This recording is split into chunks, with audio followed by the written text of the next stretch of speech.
Thank you, Sarah.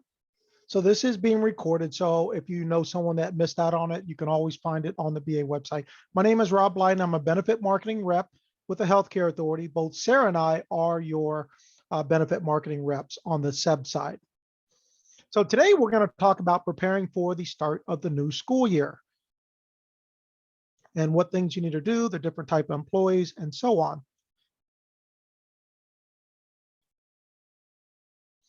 So in the agenda today, we're going to talk about a few things that you need to do besides updating the first day of school, determining eligibility for all employees, and terminating those employees that are not going to be eligible for next school year or that are leaving. So we're going to cover this in sections: returning eligible employees, what to do with those, and then employees that are ineligible for SEBB benefits or those that are not returning to your SEBB organization, and then what to do with those newly eligible employees that you're hiring this new school year, and then what to do with transferring employees, how to just giving you that knowledge about appeals for employees that are appealing to the SEBB appeals unit, and then provide you with some SEBB My Account updates, and finally reminders, tips, and resources. It's beautiful outside. I hope everybody has some plans to get out this weekend and enjoy some of the nice temperatures, decent temperatures. We got through that hot period. So let's talk about some of the actions at the start of the school year. So the first one is this Gov delivery here that came out back in June of last year. And it talks about updating the first day of school before adding newly eligible employees to SEBB My Account. So what this does is it ensures that the coverage effective date is calculated by SEBB My Account correctly.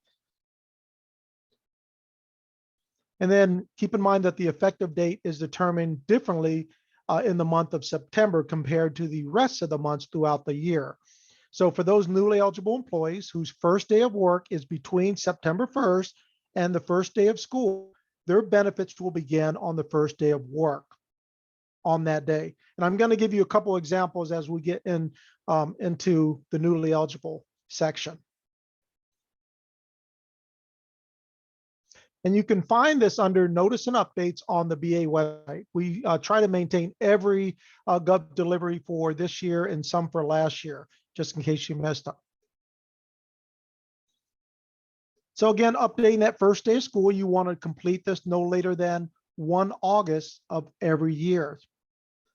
So you can update this anytime throughout the year. So if you know your first day of school is changing in May or March, you can go into SEBB My Account and update it. You don't have to wait till September 1st or August 1st.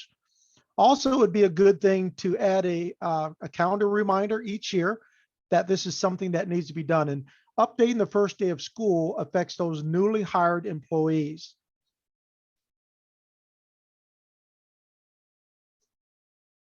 So if you have multiple first day of schools, you want to enter the latest date. So here's an example.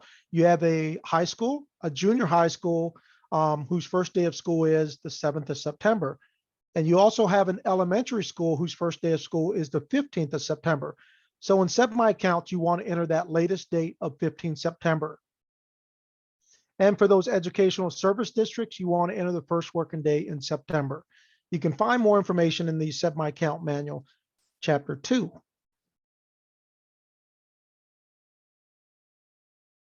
So what happens if you don't update the first day of school? You forget. So those newly hired employees that you're hiring at the beginning of September, their benefits will not begin until 1 October. So it's really important that you update the first day of school for those newly hired employees. You also want to go into the organizational profile and update or your contact list. You can add and remove contacts. You can assign multiple roles, such as benefit specialist, payroll superintendent. We ask that you also include an email and phone number. And the reason being is when we need to pick up the phone and contact the benefit administrator to talk about one of their employees' benefits, all we have is your email address under the Managed Access tab. So if we have that phone number under your contact list and it's all updated, we can pick up the phone and talk to you directly. It's probably easier to explain over the phone sometimes compared to sending emails back and forth.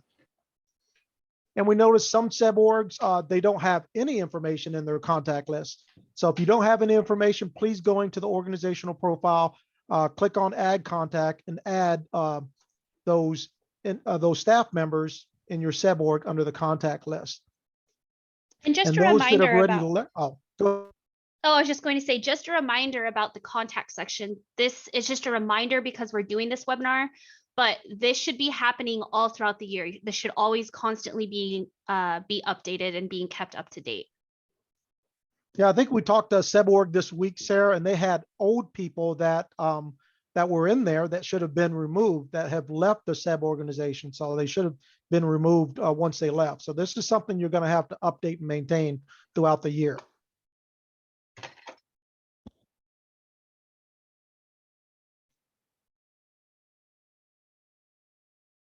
And if you need to remove a contact, there's the remove contact button right there on the lower right-hand part of the screen. Just click that and they'll be removed from your organizational profile.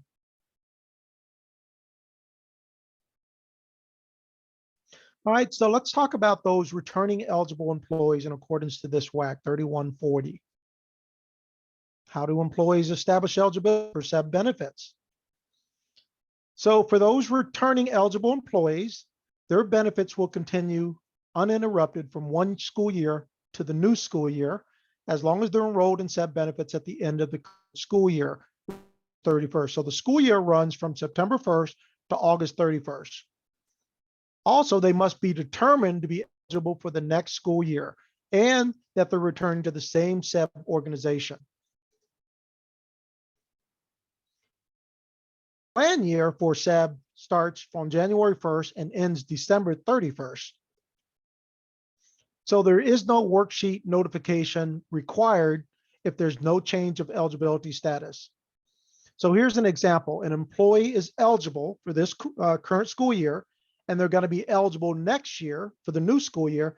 You don't need to provide them an eligibility worksheet. Or vice versa, if they're not eligible this school year and they're not going to be eligible in the next school year, they don't require a worksheet. So if there is a change in work status and they're no longer eligible, then yes, they're going to need to be provided a worksheet. Or if there's a change in work status and now they're eligible, again, if there's a change in work status or eligibility status, you need to provide them a worksheet. Every employee should have a worksheet, whether they're eligible or not.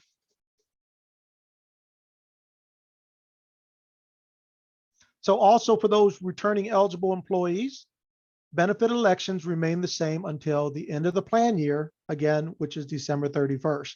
We're talking about those plan selections, medical, dental, vision, and their FSA and DCAP contributions. Here are the new annual open enrollment dates here for this year, October 31st through November 22nd. And keep in mind that employees are not required to make any changes if they're happy with the plans they have. But if they do make changes during annual open enrollment, those will take effect January 1st of next year, 2023. So when they're making changes, what changes can you make throughout the entire year? So you can enroll or change your supplemental life AD&D and employee paid LTD. Keep in mind when you change your employee paid LTD, there may be evidence of insurability that may be required depending on what you're doing. Also, you can submit SOE events throughout the year. Again, SOE events are those qualifying events that happens in someone's life outside of annual open enrollment to where they need to either change something with their healthcare benefits. Also, they can change their health savings account contributions as long as they're enrolled in a high deductible health plan. And the only one we have is with Uniform Medical Plan. You can also change your tobacco attestation if you have a change in tobacco use.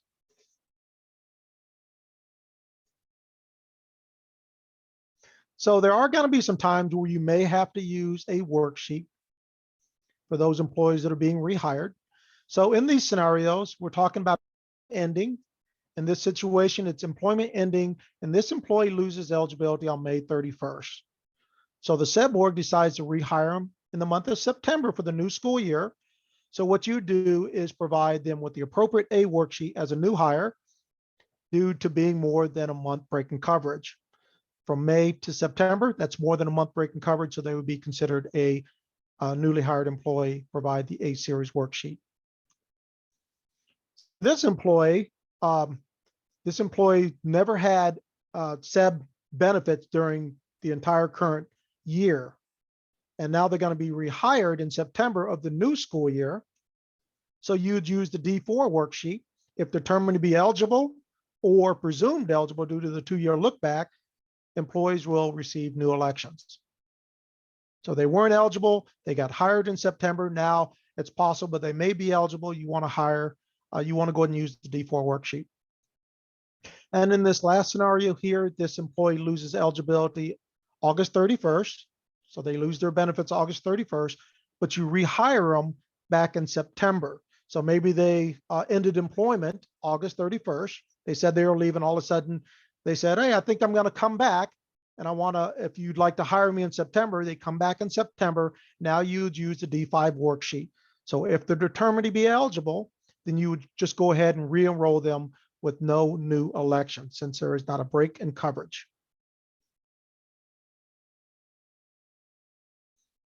So let's talk about those employees that are not going to be eligible for next year or that are not returning. So in accordance to WAC 182-3130, SEB organizations must routinely monitor school hours. So if you have an employee that's not eligible at the beginning of the school year and they all of a sudden in February, they reach 630 hours, that employee is now eligible for SEB benefits. So as a SEB organization, you're required to routinely monitor those hours because you don't want to let that employee know it's May, they should have been eligible back in February. So you want to routinely monitor their hours to see if they've reached. And again, there are other ways that an employee can be eligible for SEB benefits instead of just being anticipated to work 630 hours. They can stack hours. They could reach 630 hours. They can be a mid-year hire.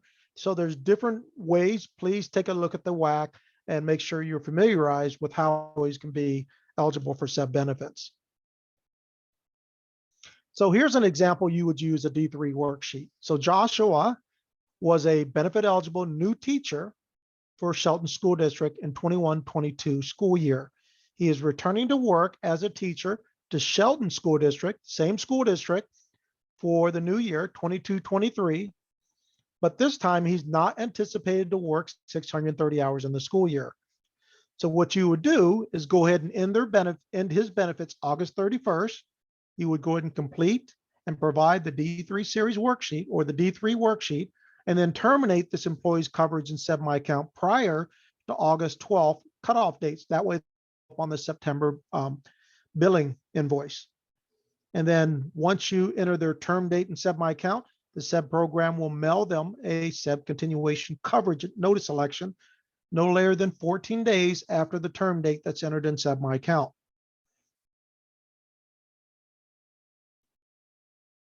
And on the D3 worksheet, it has a slot down at the bottom that you could enter the reason why this employee does not meet the 2-year look back rule.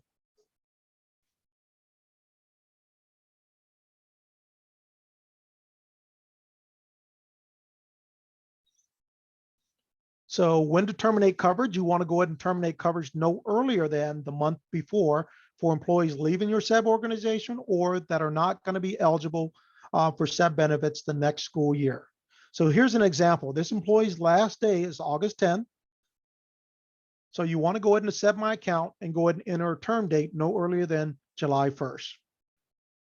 Provide the appropriate C worksheet. So for employees losing eligibility, you want to go ahead and terminate their coverage prior to the August 12th cutoff date to be removed from the September billing file. Keep in mind that coverage does not automatically end for employees at the end of the school year, August 31st. If you don't go into SEB My Account and terminate their coverage, they're just going to continue receiving SEB benefits into the new school year. So this is one thing besides updating the first day of school, you need to determine eligibility for every employee, whether they're going to continue with SEB benefits and be eligible, or you're going to need to go in and terminate those employees that are no longer eligible for SEB benefits. And then you would go and provide the C series worksheet.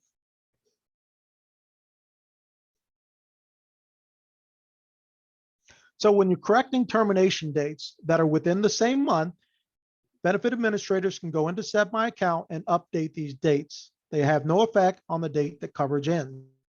So here's an example here. So the date this BA entered, their termination date was May 5th, but they meant to enter May 25th.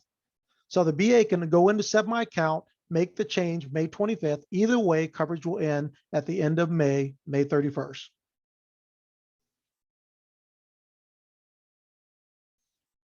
So if you're entering a termination date outside the month that's entered, you want to go ahead and contact and send outreach and training a secure message through the HCA support portal, and our outreach and training customer service will update the systems.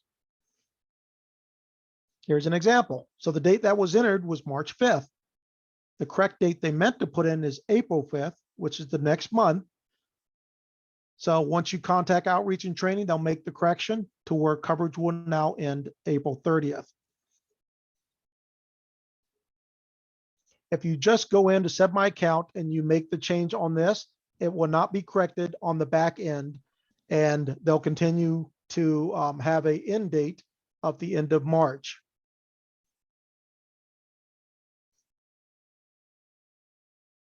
Just a reminder for those employees that have already reached 630 hours in the school year, they will maintain coverage through the end of the school year, which is August 31st. Once an employee reaches that 630, they're eligible for the entire school year. Please do not term coverage for those employees that are not working during the summer, such as it's the end of school, June 17th, and you term their coverage. So there are situations where the employer contribution will end earlier. The employment relationship is terminated either by the employer or the employee who submitted their letter of resignation. You can term coverage. If there's a revised work pattern and the employee is no longer anticipated to work that 630 hours, then SEBB benefits will end. If they're late in the year and eligible for SEBB benefits, and then all of a sudden they have a change in work pattern and is no longer eligible, that would be another reason you can end benefits. Also, if they're hired late in the year and are eligible and are no longer anticipated to work 630 hours the next school, and this could apply to some maybe a 9 to 10 month or a 12-month mid-year hire. So they're no longer anticipated to reach 630 hours in the next year. And then finally, returning from approved leave without pay. They either maintained or established eligibility and has a change in work pattern that the work pattern had been in effect at the start of the school year would not have resulted in being anticipated to work 630 hours. And you can find this information under WAC 182-3150. So let's talk about those newly eligible employees that are coming on board with your SEBB organization. So this is a great article, a great Gov delivery that I like to always recommend benefit administrators take a look at it because it's so easy to read and understand. And it talks about, it gives you the definition first of what a date of eligibility is and what the effective date of coverage is. And it gives you examples. So for those employees that are eligible for benefits in August, first day of work is in August, regardless of when the first day of school is. The first day of school can be August 25th. Their benefits are going to begin September 1st. I really love the way they wrote this article. It's really easy to read and understand. So for those employees that are eligible for benefits in September, again, their first day of work is between September 1st and the first day of school. Their benefits begin on the first day of work. So let me give you an example of this. So you have a SEBB org, their first day of work is September 10th. Or correction, their first day of school is September 10th. So you have an employee that's hired and their first day of work is anytime between September 1st and September 10th, then their benefits begin on that day. So if they're hired on September 7th, then their benefits begin on their day, on that day, and their date of eligibility would also be September 7th. So for those employees that are hired on September 11th on, their benefits won't begin until the end of, or the first of the following month, which is October 1st.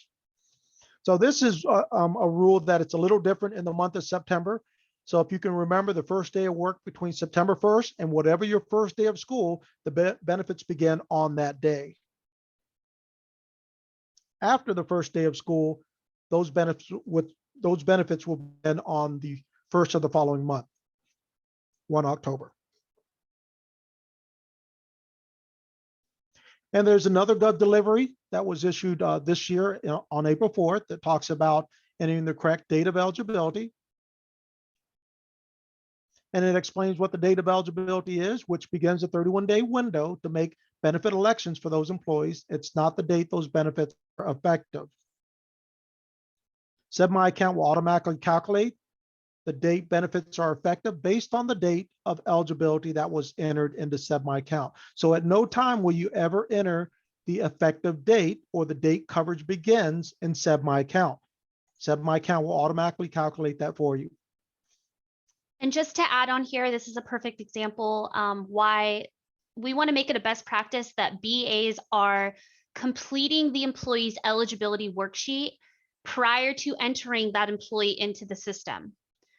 So always, always, always complete the eligibility worksheet before you're entering in your employee into the system, because the worksheet will help you determine if that employee is even eligible. And it's also going to help you distinguish what the eligibility date is and what the effective date of coverage is. And you always want to be sure that you're only putting in the eligibility date into the system. And I know we also do audits also to make sure that there is a worksheet for every employee that's in the employee's personnel file. So, and that again, that'll act as proof for you that you're providing notice to the employee. So let's take a look at an example here. This eligible employee's first day of work is March 20th. So SEBB My Account will automatically calculate as April 1st to where their coverage would begin, their benefits. So if this BA incorrectly entered April 1st as the date of eligibility, that employee's benefits will now be effective May 1st. So that's why it's important that you understand the definition of the date of eligibility and that you only enter the date of eligibility and not the coverage effective date. This would be bad for the employee and their family. So if you do make an error and you enter the incorrect date, please do not attempt to correct or fix the date that you entered once you hit the submit button. You want to go ahead and send outreach and training a secure message using HCA support, and they will go ahead and enter the correct eligibility, date of eligibility in there. They will make the necessary adjustments. So once you know that you entered the incorrect date of eligibility, please contact our customer service and they will make the adjustment for you. Do not attempt to go in there and try to fix that, because it may look fixed on your end, but on the back end of SEBB My Account, it'll still be incorrect. Therefore, the employee's coverage will not properly take effect. So that's a major one that you Yes. always want to make sure that if you input the incorrect date of eligibility, that you're reaching out to us. That's a big rule of thumb. Another thing that I want to address, I've been getting asked a lot is if eligibility worksheets need to be submitted to SEBB. And the answer is no. The eligibility worksheets should be completed by the BA, signed by the employee, and then that signed form should be retained in the employee's file. It is not a requirement that the worksheets are being sent to SEBB. They should not be sent to SEBB unless requested by one of our customer service gals who may need to see that a worksheet was given to an employee if the employee is appealing or in a situation like that. But in general, no, you do not need to be submitting or uploading the eligibility worksheets to SEBB. And these eligibility worksheets have been designed to have all the requirements in accordance to the policy them in already. So it does everything. It auto populates. It lets the employee know when they're 31 days in. It also gives them some continuation coverage information if they're not eligible. And it also requires their signature at the bottom, so they can't say, well, I was never notified. I didn't know when my 31 days was over, because it tells you right there, it auto populates. So that's a great thing to get in the habit of using. So when determining eligibility, so employees who are anticipated to work 630 hours in the school year, you want to go ahead and provide them a series worksheet as written notification. And when you're anticipating these hours for determining eligibility, you want to include all hours worked in the capacity as an employee of your SEBB organization. Also, all hours worked if they worked multiple positions, which is called stacking hours within the same SEBB organization. So they can't take 200 hours from another SEBB org and 200 hours from yours and say, well, hey, I'm now eligible. It must be from the same SEBB organization. Such as if they're working as a coach with your SEBB organization and they've completed 400 hours and they're working another position and they completed the additional 230 hours, then they're eligible for benefits as long as it's within the same SEBB org and compensated by the SEBB org, such as approved leave, sick leave, personal leave, bereavement leave, or those paid holidays. So newly hired employees, again, have 31 days after their date of eligibility to complete their enrollment. So you notice how I underlined that after. So if an employee's date of eligibility is June 15th, their 31-day actually starts on June 16th. So it's after their date of eligibility. So they actually kind of have 32 days to get in there and make their elections. So you can't make enrollment elections until their date of eligibility has been reached. So let's take a look at an example here. So their date of eligibility is September 9th for this employee. So as a benefit administrator, you can go in prior to September 9th and go ahead and enter that employee's information. So when September 9th comes around, that'll allow the employee to start going in, adding dependents, uploading documents, and making plan elections. And on October 10th, which is 31 days after September 9th, is their deadline to make elections. And then finally, elections will be defaulted on the 32nd day, or October 11th in this case, which means they'll be defaulted to the default plans for the SEBB program for medical, dental, vision. And I believe that's UMP Achieve 2, MetLife, and UDP, Uniform Dental Plan. I think I'm correct on that, Sarah. You are. All right, so notification should be provided within a reasonable time frame. All eligible employees must have no less than 10 calendar days after the date receiving notice, after the date they received notice from you to elect coverage. So let's take a look at this example here. So this person's date of eligibility is September 3rd. So if they're notified no later than September 24th, their election deadline would be October 4th. That gives them 10 days. So what if they're notified after September 24th, such as September 30th? Their deadline election will be October 10th, which gives them 10 days to make elections. So again, no less than 10 calendar days that employee will have after they're notified to make their elections. And then after day 31, which is October 4th, the employee must submit a complete enrollment form to their benefit administrator or benefit office. And then you get the pleasure of entering elections manually for this employee in SEBB My Account. So again, it's really important that their date of eligibility, again, that's on the worksheet. They know what their date of eligibility is. They know when their deadline is and when they have to make their elections.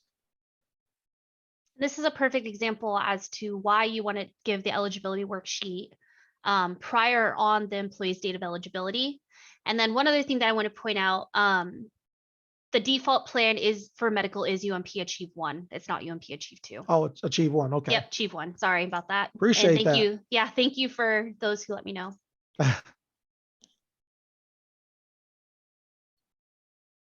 So it's good that you notify the employee when their date of eligibility ends so they can go in there and create their account, start making their plan elections.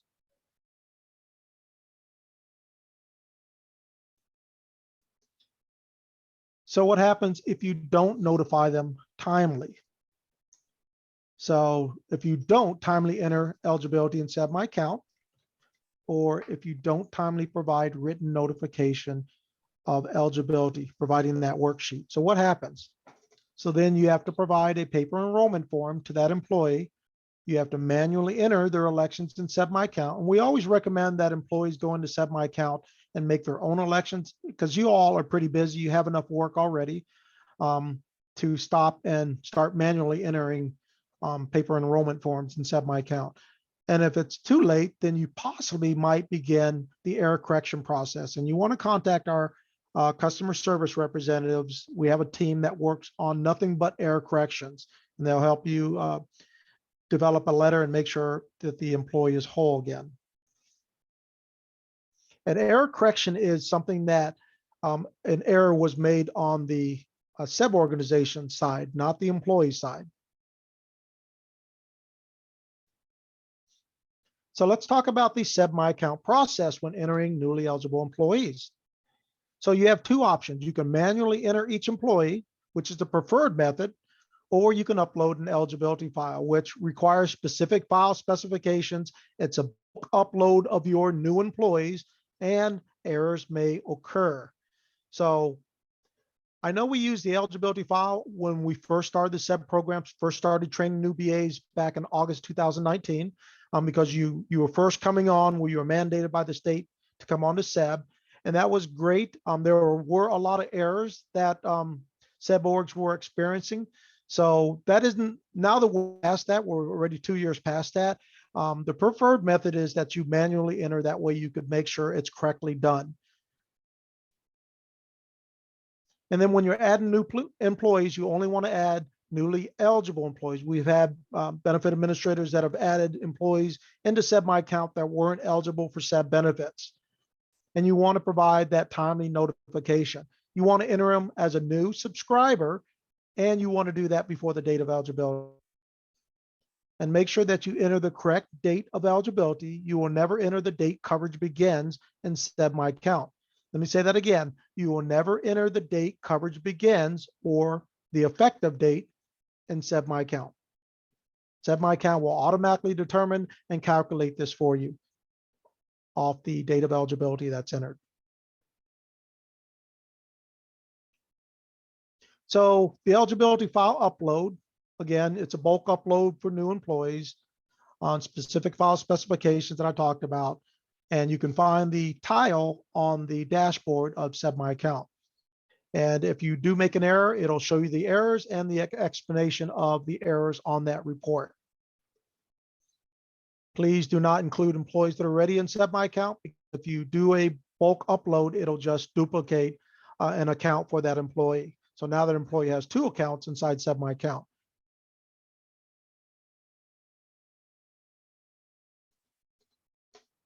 SEBB organizations can enter newly eligible employees in SEBB My Account again before their date of eligibility. So I wouldn't enter them 5 months out or 6 months out. I would say about a month, right, Sarah? About a month in advance if you want to enter them that early. Yep. I think it's the first of the month prior is as early as you can add someone. And keep in mind that employees will not show up on your monthly invoice until their date of eligibility is reached. So let's take a look at an example here. Again, their date of eligibility is September 15th.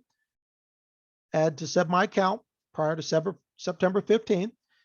Now employees can go in, they can add dependents, upload their eligibility documents, dependent documents, and then they can also make planned elections starting September 15th.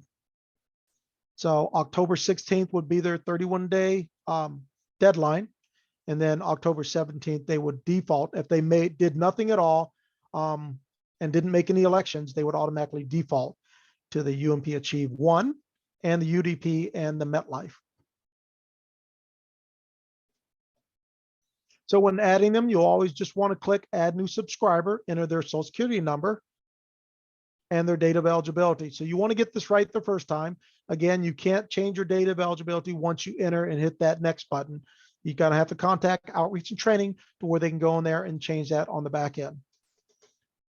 And again, the date of eligibility is when the employee established eligibility for the employer contribution towards SEBB benefits.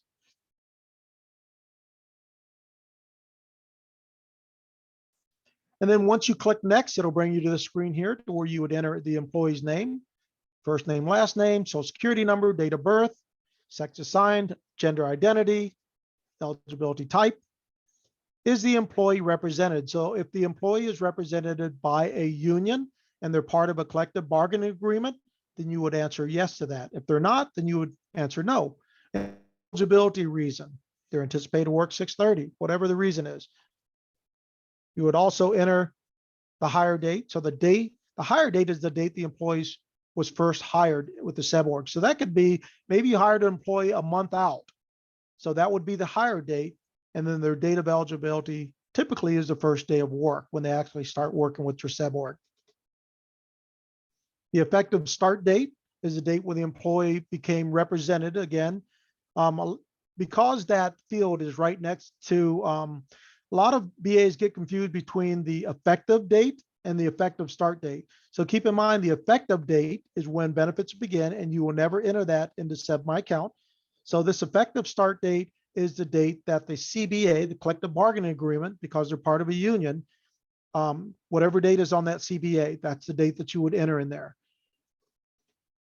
And again, that date of eligibility will automatically populate from the previous screen that you entered the date of eligibility and their social security number. So that automatically populate. Here's a note here. The effective date of coverage is the date that benefits begin and is automatically calculated based off of the date of eligibility entered. You never want to enter this date in SEBB My Account.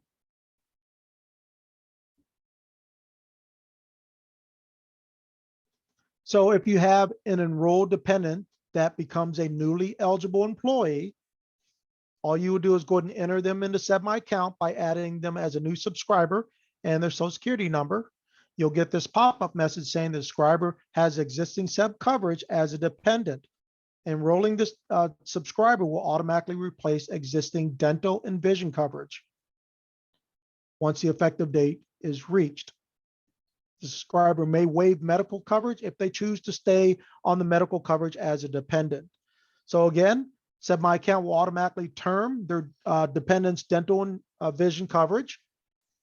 That subscriber can waive medical coverage if they want to continue with the dependent medical coverage, or they can elect whatever medical coverage they want as a newly eligible employee. But you must contact whoever their subscriber was as a dependent, and they have to cancel their medical coverage. So this subscriber can go in and select their own medical coverage.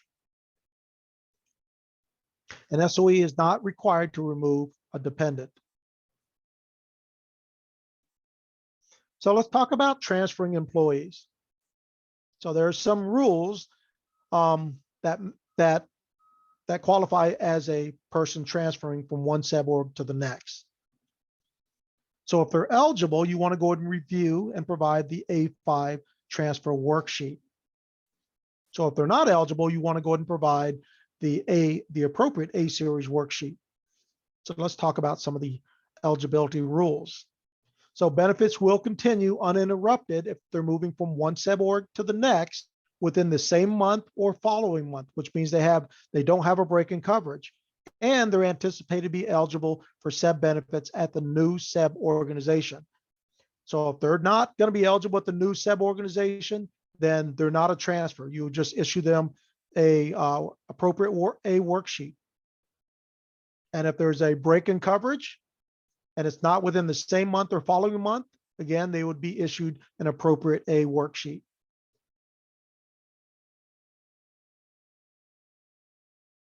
And there's no new elections for those that are transferring unless the health plan is no longer available at the new SEBB organization that they're moving to. And that would be a special open enrollment for them to select new plans. Other than that, as a transfer, there's no new elections. Come open enrollment, they can make new elections of January 1st of the following year.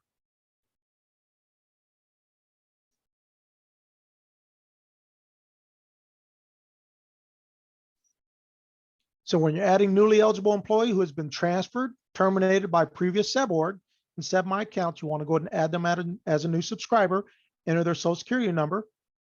And once you do that, you click next, it'll pop up a transfer record found showing that the employee is already in the system.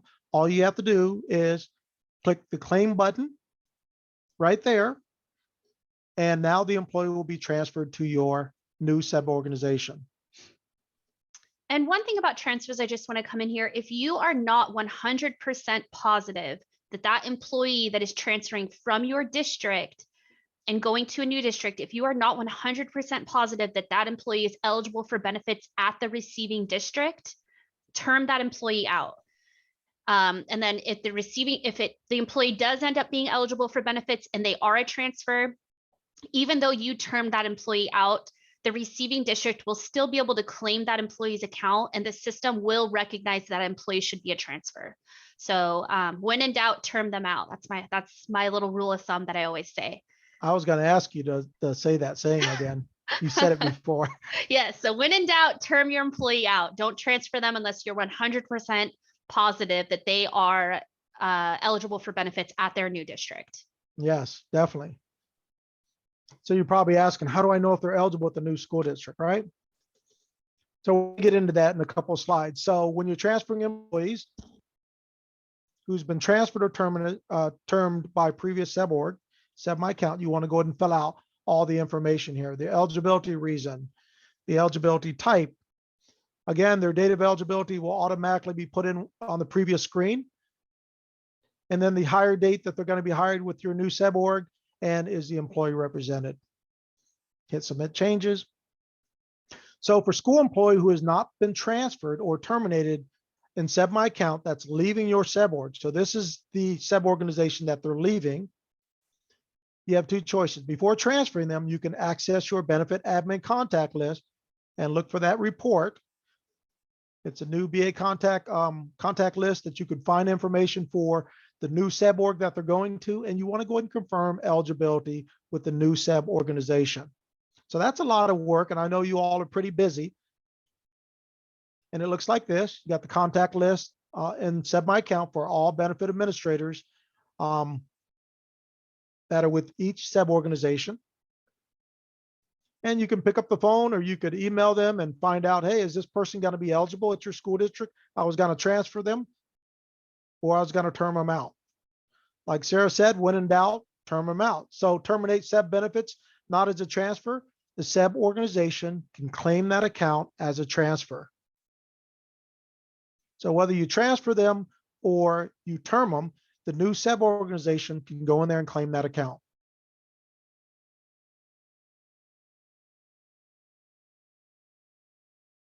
So for those employees that have no access to SEBB my account, probably they don't have internet out where they live, or bad internet, or they don't like using the computer system, keep in mind that employees can always submit the paper form to their benefit administrator's office. So for newly employees, you want to go ahead and submit that school employee enrollment form for 2022. And these forms are going to change when we start getting into the after open enrollment. You'll start seeing the forms online start changing for 2023.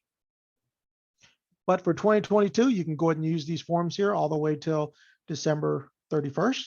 And for those existing employees, you want to go ahead and use the school employees change form.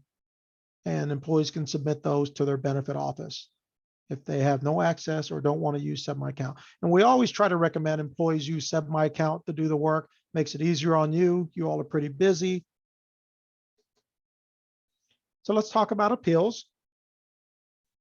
And an appeal really is an employee's responsibility. And you can find more information in WAC 18230/2020. So just talking about SEBB appeals unit, the employee is appealing to the SEBB appeals unit, not to your SEBB organization. So those employees have no later than 30 days after the date the SEBB program's written notice to respond and submit an appeal back to the SEBB appeals unit. If they fail within this 30 days to submit an appeal, the final decision is whatever the final order without further action. So whatever decision was made by the SEBB appeals unit, if you don't appeal to the SEBB appeals unit, then that final decision is final. So on here, it also says, don't use the employee's request or review notice of appeals form. Again, they're appealing to the SEBB appeals unit, so they don't need to use that form. If they're appealing to a decision that your SEBB org made, then they would complete that form. They have 30 days, And again, this doesn't involve you as a SEBB organization. This is on the employee and it's their responsibility.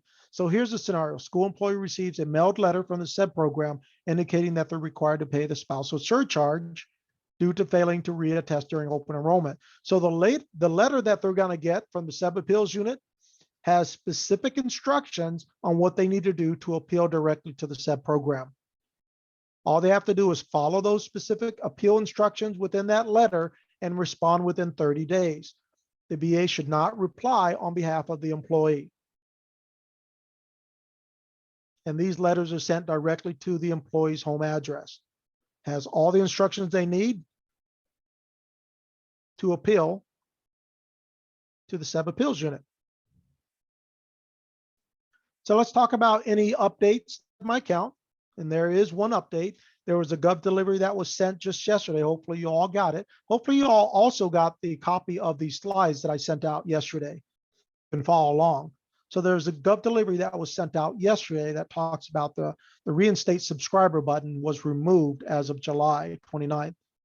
So in this Gov delivery, there includes a link on the process to re-enroll employees that you termed or transferred out in error.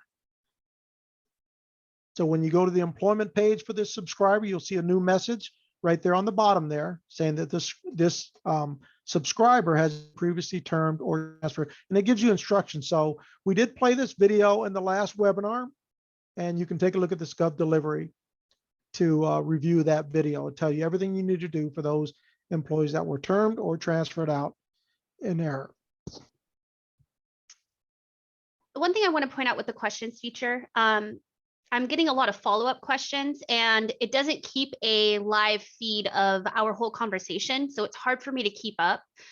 So if you're needing to go back and forth, please send in an HCA support ticket or give us a phone call because I'm not able to see past answered questions in terms of and keep up with all of the ones that are coming in. So I apologize for this if I'm not able to get back to you. Thank you, Sarah. That gave me time to drink water. I had something in my throat. All right. So take a look at that Gov delivery. Again, that reinstate subscriber button is no longer in SEBB My Account. Take a look at this video on the new process. So finally, some tips, reminders, and resources. So there have been a lot of changes within the SEBB program. So again, our biggest resource is going to the BA website. When we do training, we take you through the entire BA website, show you all the resources, where you can find information on there. We also show you where the WACs are, the policies are. So take a look at the BA website where you probably registered for this webinar. Also, if you have further questions, you can always contact our outreach and training for guidance at 1-800-700-1555, or you can send us a secure message through the HCA support portal.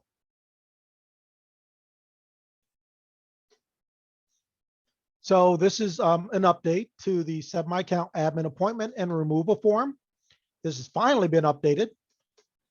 And with this form, you can submit admin removal via HCA support, or you can go ahead and send this to the email on the screen there, HCA SEBB IT support at hca.wa.gov. So this form was updated finally. It allows you to have 2 slots at the top there to add someone with admin rights or to remove 2 names from there of BAs that have still been in your system in SEBB My Account that have probably left or are no longer an admin or need admin rights. So you can enter 2 forms in there. And then finally, with the superintendent's information, their name, first name, last name, their signature and date. And then hit that submit button, or you can go ahead and send that to the email address there. So for those with admin, you can assign and remove user roles. So we have talked to a couple BAs and they had people in there that have left their SEBB organization that are still in there. So as a benefit administrator, you're not authorized, or it won't allow you to remove anyone with admin rights. You'll notice it's grayed out. So again, you can contact our outreach and training, send this form, or you can go ahead and email this form to that email address there. So for those that are not admin or have admin rights, The admin can actually assign or remove user roles such as access management that allows you to use a dissociate subscriber button. You can edit, finance, or read-only access. You can do that. You can check the box to remove it, or you can add them. You don't need a form for that. You don't need a signature. Someone with admin rights within your SEBB org can do those functions there. And there was a Gov delivery sent out on May 30th that's talking about uploading Navia files to SEBB My Account, which is no longer done. You now have to access the Navia Employer portal and create a SAW account using your work email address. And you can upload your deductions for your FSA and DCAP to the Navia Employer portal. And this allows you to view and edit employee demographic information, add and terminate employees' FSA and DCAP enrollments. You can securely upload documents to the Navia Employer portal up to 10 megabytes and securely upload monthly payroll files directly to Navia instead of loading them into SEBB My Account and then sending them. You're going directly to the Navia portal now. And this was effective July 13th. So when you go to the FSA and DCAP tile on SEBB My Account and you click on it, you'll see this yellow box here saying as of July 13th, you now have to upload your files to the Navia Employer portal. Another change was as of June 2nd, employees now have to create a SAW account in Secure Access Washington to be able to access their SEBB My Account. So now that we're getting kind of close to open enrollment, this is something good to send out to all your employees, letting them know to go ahead and do this now instead of waiting to prior before open enrollment. And this allows them to be able to get in their account. A lot of employees don't go in their account until prior to open enrollment. They probably don't access their account for the entire year until prior to open enrollment. So now they have to create a SAW account. This is probably something good they want to do before open enrollment approaches.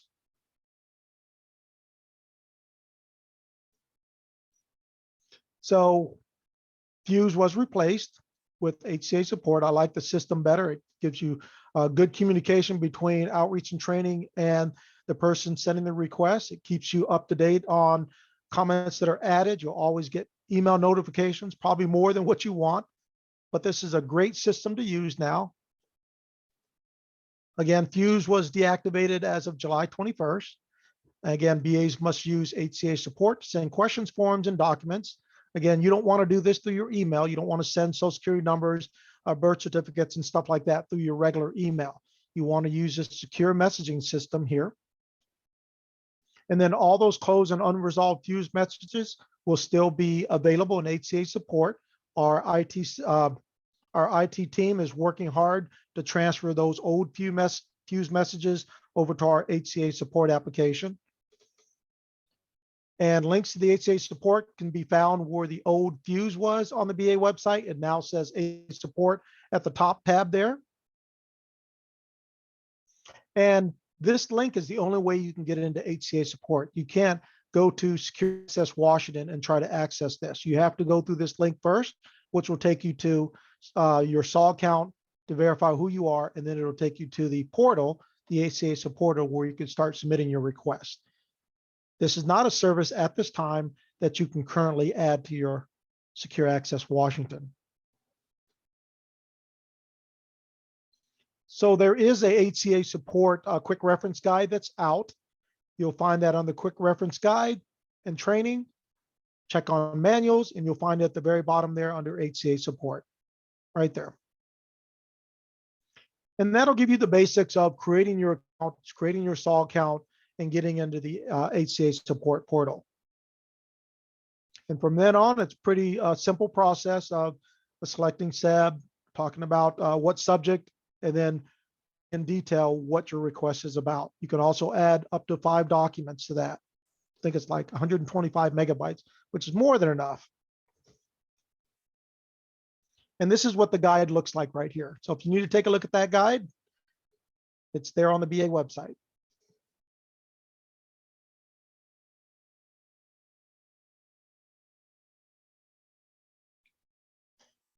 There is a SEBB My Account employee user guide for those newly hired employees that are new to SEBB My Account. This is a quick reference guide that you could hand them that show them how to use SEBB My Account for those new employees. It's on the BA website under manuals, then SEBB My Account, or you can go under quick reference guide and it's under the employee checklist.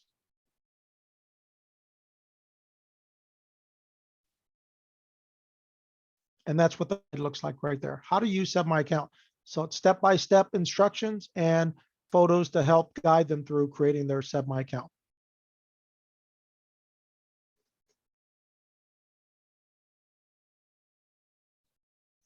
Also earlier in our previous webinars, we talked about the refreshed look of the HCA website.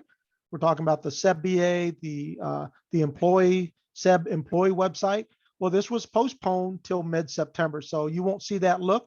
You'll still see this look until mid-September, and then it'll change over.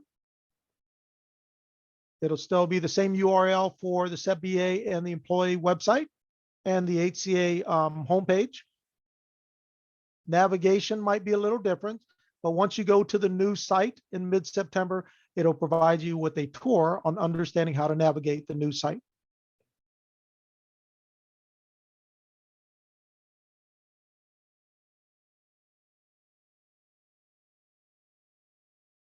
Also, Alex, as of there was a Gov delivery sent June 23rd. So as of September 30th, Alex will no longer be available.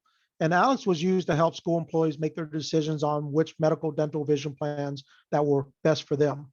So that's going away, but HCA is developing an HCA comparison tool that'll be available on October 1st for school employees to go in and do the same thing that Alex was doing, help them make choices with their medical, dental, vision plans. And there will be a affordable message that will be sent in September for your employees.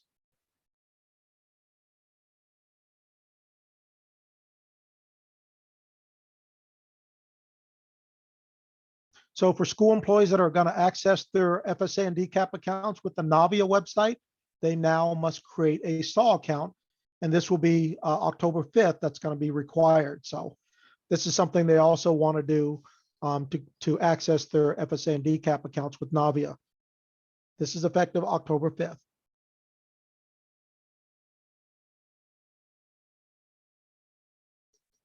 And as always, we are conducting and hosting monthly retiree webinars for those that are getting ready to retire. We did send out a Gov delivery January of this year. And we are hosting these every month throughout the 2020-22. And we're also going to be providing these monthly webinars in 2023 as well. So if you know somebody that's getting ready to retire, I would highly advise about 3 to 6 months before they're getting ready to retire to attend one of these webinars because they fill up. I think they have a max capacity of 500. So we have had 500 maxed out at one point, but the earlier the better. Going to the retiree website on the HCA website, you can find retirees, attend a webinar, and go ahead and register for one of these monthly webinars.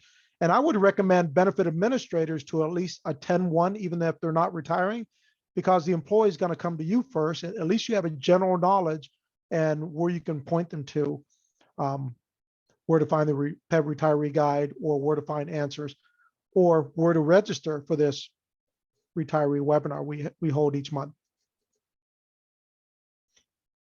And it is the PEB retiree webinar, but keep in mind that SEBB program doesn't have a retiree insurance. So school employees and public employees are eligible under the PEB retiree insurance.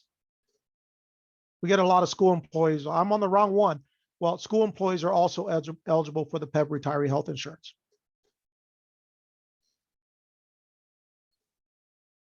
We talk about eligibility requirements with DRS. We provide you with medical dental plan options to include their premiums. And we talk about the enrollment process when they're enrolling in Medicare, when they need to enroll in this, when they need to contact DRS and so on. And we talk about their premium payment options now that they're getting ready to retire. What options do they have? What are they going to do with their life insurance? We talk about that too. Also available to BAs We are providing BAs with training. So if you have new BAs coming into your SEBB org, we are providing one-on-one training. Just go ahead and send a secure message through HCA support, attention outreach and training requests, and then provide those dates and times that you're going to be available, how many hours you would like to spend, and the subjects that you would like to talk about. So if you're unclear about something, regardless whether you're a new BA or a BA that's been in the position for a while, we provide one-on-one training. We'll send you an invite, and we can do a question answer session at the very end. And if you have difficulties with SEBB My Account or the BA website or HCA support application, we'll do an overview on understanding that better. So send us a secure message through HCA support portal. Yep, so this is available to all new and existing BAs. I just want to stress that we are here to support you. So if you would like to do like a one-on-one training, we can definitely get that set up, and we can go over our basic overview. We can go over specific topics, whatever would help you in your role as a BA.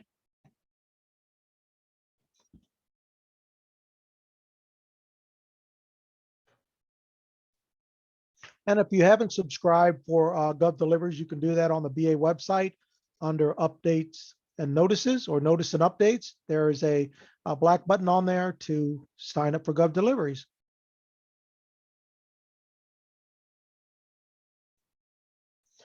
So a lot of you all probably been waiting on this. So this is the 2022 HCA benefit fair schedule. This is where we're going to be in person. And most of the benefit fairs for SEBB run from 4 o'clock to 7 p.m., except the one that's in Pasco. That's going to run from 3 to 6. So keep in mind that we're doing both PEB benefit fairs in the morning and SEBB benefit fairs in the evening. So PEB benefit fairs will run prior to the SEBB benefit fairs. So if you come too early, you might receive information on PEB benefits when you were there for SEBB benefit information. So just keep that in mind. And there's also going to be vendors, carriers that are going to be providing presentations during the benefit fairs. And I'm sure as we get closer to these dates here, there's going to be a Gov Delivery showing the location where these benefits are going to be held. They will not be held at any school districts or SEBB organizations. And upcoming webinars, a real one on October 14th is our SEBB pre-annual open enrollment. Here we're going to be talking about all the changes for 2023. The health plan changes, whether it be medical, dental, we're going to be sharing the new premiums for 2023. And then on the October 28th, Navia is going to present the FSA and DCAP benefits for their open enrollment webinar. And this is tentative, that date may change. And we're also going to provide you with some important dates of when the SEBB open enrollment website will be open for school employees to go in there and start taking a look at some of the information, such as when these vendors are going to be holding their webinars for them, just like we had last year. And you can register for these webinars at the same place on the BA website under training schedule. All these webinars are being recorded and are posted on the BA website under training materials, miscellaneous topics at the very bottom.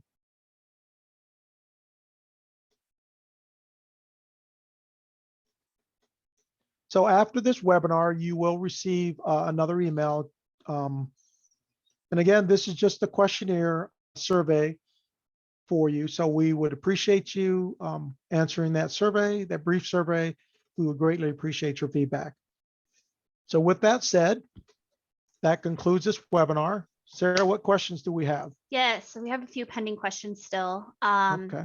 If you have any questions that pertain to this webinar, please get those sent in. We'll hang out for a little bit. But as far as the benefit fairs go, we do have those 7 locations. We tried to make them pretty central to where people could travel if wanted. But we are also doing the electronic open enrollment website. So that's also going to be available to those employees who are not able to attend any of the SEBB sponsored webinar, or not webinars, sorry, SEBB sponsored benefit fairs. And if your district is having their own individual school district webinar, you can invite the carriers to attend your webinar. Us here at SEBB, we do not have the resources to attend those types of webinar or those types of benefit fairs. I don't know why I keep saying webinar, but you can invite the carriers to attend and have a table at your benefit fair.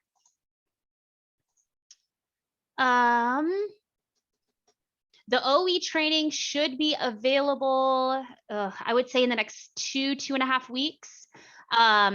We will be sending out a Gov Delivery letting you know when that registration has been opened. So be sure you're registered for Gov Delivery. Again, you can sign up for Gov Delivery on the BA website, and we'll send that out letting you know when the registration has been opened.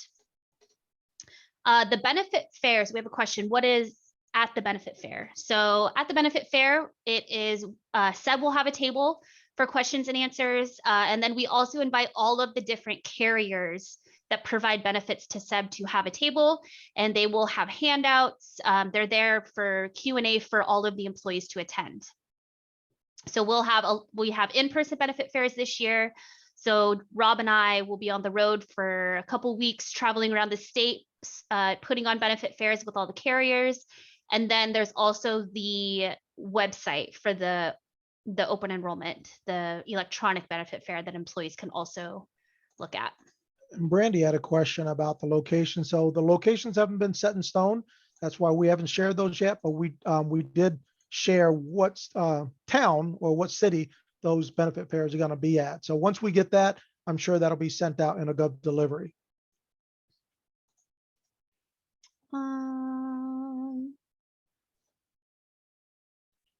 So SEBB My Account has had issues with employees who are reestablishing coverage if they had previously elected continuation coverage or COBRA. We were told paper forms must be completed and no data entered into My Account. I am going to have to follow up on that, Nicole. I'm not 100% sure on that. I don't work in like the IT department for SEBB My Account. So I'm going to leave that one open, and we will follow up with you next week once we get an answer.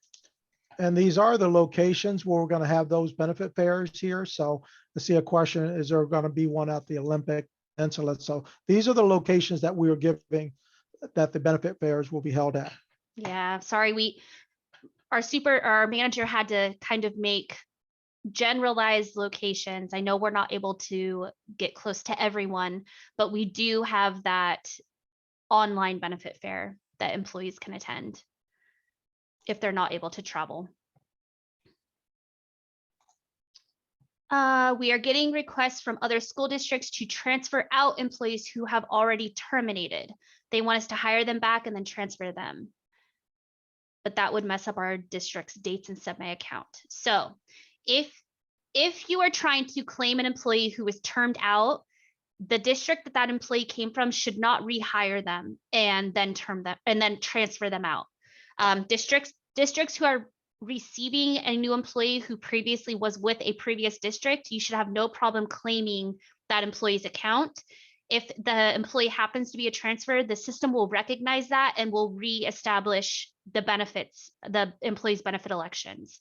So if you are having troubles claiming an employee's account who was termed by another district, again, do not contact that district and ask them to rehire them and transfer them. That is not the process. That's going to mess up that employee's coverage. So you should be contacting HCA support if you're having troubles claiming an employee's record. But remember the saying, when in doubt, term them out. So if you are terming someone in the system and they say they're going to another district, you do not want to transfer them unless you are 100% certain that that employee is going to be eligible for benefits at the new district. So if you are not 100% sure, you're not able to get a hold of that district, you don't have time to reach out to that district, please just term that employee out. The receiving district will be able to claim that employee's record.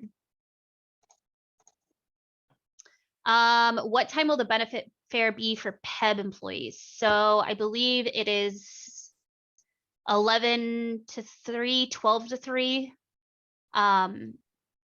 Yeah, it's an hour before us. Mhm. So I think it might be 12 to 3, because ours are what, 3 hours? Yeah, So it there might is be one 12 that's to 3, Mhm, and then there's 3 to 4 is going to be that transition period. Yep. So right before hours.